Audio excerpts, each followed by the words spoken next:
বাহরাইনে ভবন মালিকদের নিম্নমানের অগ্নি নিরাপত্তা সরঞ্জাম ব্যবহার না করার জন্য কঠোর সতর্কতা জারি করেছে কর্তৃপক্ষ।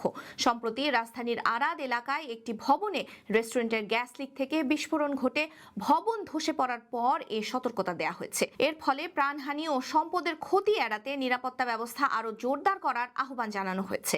হিথ পুলিশ স্টেশনের প্রধান কর্নেল ডক্টর ওসামা বাহার জানিয়েছেন, গত 2 বছরে অন্তত 20টির বেশি বিস্ফোরণের ঘটনা ঘটেছে।